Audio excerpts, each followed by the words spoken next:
Today is a very important day in the history.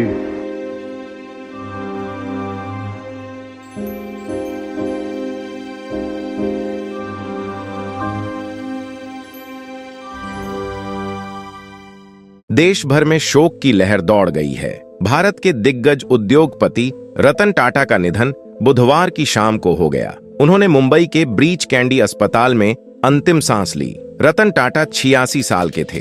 पिछले कुछ दिनों से उनकी तबीयत खराब थी। रतन टाटा, जो इंडियन इंडस्ट्री जगत के एक चमकते सितारे रहे हैं, उनकी मृत्यु ने पूरे देश को गहरे दुख में डाल दिया है। 86 वर्ष की आयु में उनका निधन केवल एक व्यक्ति की कमी नहीं, बल्कि एक ऐसी लीडरशिप का अंत है जिसने न केवल टाटा ग्रुप को नई ऊंचाइयों पर पहुंचाया, बल्कि समाज और देश के लिए भी अनगिनत योगदान दिए। आज जब हम उन्हें याद कर रहे हैं, तो यह न केवल उनके कामों की श्रद्धांजलि है, बल्कि उनके विचारों और सिद्धांतों को आगे बढ़ाने की कमिटमेंट भी है। रतन टाटा की विरासत हमेशा हमारे दिलों में जीवित रहेगी। 157 साल पुराने इस ग्रुप को जमशेद जी टाटा ने शुरू किया था, जिसे आज रतन टाटा ने आज तक संभाला। 1868 में बनी इसकी कंपनी ने भारतीयों के दिलों में अपनी छाप छोड़ी है। 21 लाख करोड़ की कंपनी आज रतन टाटा की कमान में जरूर है, लेकिन क्या आपने ये बात सोची है कि 86 वर्षीय रतन टाटा के बाद इस कंपनी को कौन संभालेगा, क्योंकि उनकी खुद की कोई संतान तो है नहीं। चलिए आज की वीडियो में आपको बताते हैं, इसलिए इस वीडियो को अंत तक देखना। इसी तरह की और रहस्यमयी जानकारी प्राप्त करने के लिए हमारे चैनल ट्रू हिस्ट्री को आज ही सब्सक्राइब करें और बेल आइकॉन को प्रेस करें। दोस्तों, आपको बता दें कि रतन टाटा 1991 में टाटा ग्रुप की कमान संभाली थी और तब से आज तक ना जाने कितनी कंपनी आगे ग्रुप में जुड़ चुकी है। और ये सारा चमत्कार हुआ रतन टाटा के बदौलत। चाहे वो घर घर में बनने वाली चाय हो या फिर वो हवा उड़ने वाला प्लेन, टाटा कंपनी हर जगह सबसे ऊपर नजर आती है। दोस्तों, उनके प्रोडक्ट्स गिनते गिनते भले ही वीडियो खत्म हो जाएगी, लेकिन टाटा ग्रुप के प्रोडक्ट्स का नाम खत्म हो, ऐसा तो हो ही नहीं सकता। पर दोस्तों, जिस आसानी से स्मूथ तरीके से रतन टाटा ने इस बिजनेस को संभाला है, इस करोड़ों के बिजनेस को दुनिया भर में फैलाकर जिस तरह से रतन टाटा ने चलाया है, तो बात ये उठती है कि क्या कोई और इतनी आसानी से बिजनेस को संभाल पाएगा? कौन होगा वो? चलिए आपको बताते हैं। दोस्तों, आपको बता देंगे कि 2022 से टाटा की वैल्यू 240 अरब डॉलर्स है, यानी कि 21 लाख करोड़ रुपए। तो क्यों दोस्तों हो गए ना हैरान? तो दोस्तों, हमारे देश में टाटा ग्रुप की बहुत ही ज्यादा अहमियत है। इस बात को आप ऐसे समझिए, अगर टाटा ग्रुप ने अपनी सारी कंपनियों बंद कर दी तो देश के लाखों लोग बेरोजगार हो जाएंगे। इतना ही नहीं दोस्तों, अगर टाटा अपना चैरिटेबल ट्रस्ट बंद कर दे, तब भी लाखों लोगों के जीवन में तूफान आ जाएगा। इंडिया की नहीं बल्कि दुनिया के लाखों लोगों का फ्यूचर टाटा ग्रुप पर टिका हुआ है। आपको बता दें कि 1991 से लेकर 2012 तक रतन टाटा ही टाटा ग्रुप के चेयरमैन थे, लेकिन 2013 में उन्होंने इस्तीफा देकर साइरस मिस्री को चेयरमैन बना दिया था। लेकिन दोस्तों, कहते हैं ना कि हर कोई इतनी बड़ी रिस्पांसिबिलिटी नहीं संभाल सकता है, और ऐसा ही कुछ हुआ साइरस मिस्री के साथ। साइरस मिस्री 4 साल भी इस पद को नहीं संभाल पाए, लेकिन आपको बता दें कि उन्होंने इस्तीफा नहीं दिया था, बल्कि टाटा ग्रुप के बोर्ड ने उन्हें निकाल दिया था। असल में इनके और रतन टाटा के बीच कुछ कॉन्फ्लिक्ट हो गए थे, जिसके बाद टाटा ग्रुप के बोर्ड ने इन्हें हटाने का फैसला किया। साथ ही रतन टाटा भी इस बोर्ड के मेंबर थे। अब सवाल उठता है कि साइरस मिस्री को टाटा का चेयरमैन आखिर चुना ही क्यों गया था? दोस्तों, इसके पीछे की कई वजह थी। सबसे पहली तो ये कि साइरस मिस्री रतन टाटा के सिर्फ बिजनेस पार्टनर ही नहीं, बल्कि इन दोनों के फैमिली रिलेशंस भी थे। साइरस मिस्री और रतन टाटा काफी करीबी माने जाते थे।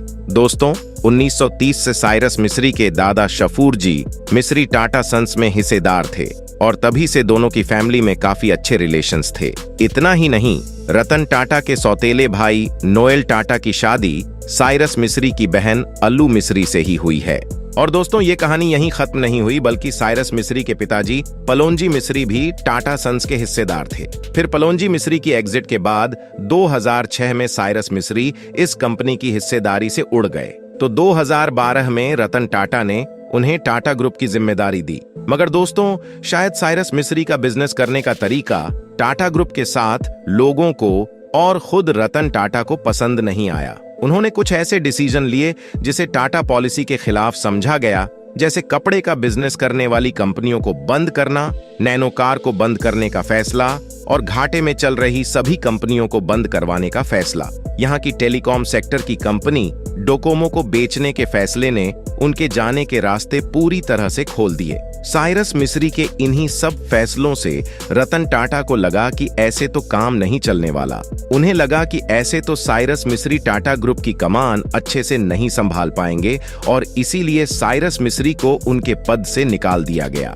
अब दोस्तों, साइरस मिस्री को निकालने के बाद वापस से टाटा ग्रुप को रतन टाटा ने संभाला, पर उन्हें काम ज्यादा टाइम तक नहीं संभालना पड़ा, क्योंकि साल 2017 में रतन टाटा को एक ऐसा आदमी मिल गया था जो इस पद के लिए बिल्कुल सही था और टाटा की सारी कंपनी को अच्छे से संभाल सकता था। इनका नाम था नटराजन चंद्रशेखरन, जो आज तक टाटा सन्स की कमान संभाल रहे हैं और चेयरमैन के पद पर बने हुए हैं। आपको बता दें कि टाटा ग्रुप के मुख्य प्रमोटर और प्रिंसिपल इन्वेस्टर टाटा सन्स हैं और अब टाटा के चैरिटेबल ट्रस्ट के हेड रतन टाटा ही हैं। आपको बता दें कि टाटा सन्स में टाटा ट्रस्ट की हिस्सेदारी 66% ही है और अब इस ट्रस्ट में साइरस मिस्री के चचेरे भाई मेहली मिस्री हैं। दोस्तों, अभी तक रतन टाटा के सौतेले भाई नोएल टाटा के बच्चों के ट्रस्ट के हिस्सेदार नहीं थे। लेकिन दोस्तों, अब आप ये बात भी जान लें कि नटराजन चंद्रशेखरन को उसके पद से हटाने का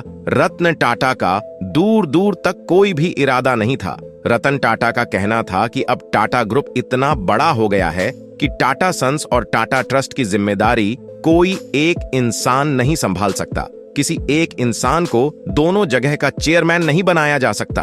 पर दोस्तों, ये बात तो बिल्कुल सही है कि ऐसा करना मुश्किल ही है। रतन टाटा ने ही सटीक बात कही, क्योंकि टाटा ग्रुप इस वक्त सच में बहुत बड़ा हो गया है। मैं आपको बता दूं कि आज स्टॉक मार्केट में टाटा ग्रुप की 17 कंपनियां लिस्टेड हैं, जिनमें सबसे बड़ी है टाटा कंसल्टेंसी सर्विसेज, जो आज के टाइम में रिलायंस के बाद दूसरी सबसे बड़ी कंपनी है। दोस्तों, टाटा हर एक सेक्टर में मौजूद है। अगर हम साइंस और रिटेल सेक्टर की बात करें तो टाटा की चाय, कॉफी, पानी, बिस्कुट, ज्वेलरी, टाइटन वॉचेस, नमक, मसाले और यहाँ तक कि स्टारबक्स तक भी टाटा की पहुंच है। दोस्तों, ये बात तो सच है कि जहां टाटा है वहां किसी और कंपनी का सिक्का नहीं चलता। आज भी देख लीजिए, आपके घर में जो भी सामान होगा उसमें कुछ ना कुछ टाटा कंपनी का जरूर होगा। अब चाहे वो आपके किचन का सामान हो या फिर आपके घर की ज्वेलरी। चलिए हम ऑटोमोटर सेक्टर में देख लें। टाटा नैनो कार के रूप में एक ऐसी गाड़ी बना डाली जो आम आदमी भी आसानी से खरीद सकता था। अब दोस्तों, चाहे नैनो तो नहीं चली, पर टाटा की बस, ट्रक, जैगुआर काफी चलती हैं और इन ब्रांड की मार्केट में अलग ही पहचान बनी हुई है। दोस्तों, हम बस जमीन की बात क्यों करें, आसमान में भी अब टाटा है। एयर इंडिया, जिसे वक्त पहले टाटा के हाथों से छीन लिया गया था, अब दोबारा से वो टाटा के अंदर आ गया है। तो दोस्तों, आप खुद ही सोचिए, इतनी बड़ी कमिटमेंट पूरी करने के लिए और इतने बड़े ग्रुप को संभालने के लिए ऐसे ही थोड़ी ना इस कंपनी के चेयरमैन की सीट किसी को भी दे दी जाए। तो दोस्तों, अब आप हमें बताइए कि क्या आपको लगता है कि आगे भी नटराजन चंद्रशेखरन कंपनी संभालेंगे? हमें कमेंट करके जरूर बताइएगा। तो दोस्तों, आज की वीडियो में बस इतना ही। उम्मीद है आपको आज की इस वीडियो में मजा आया होगा।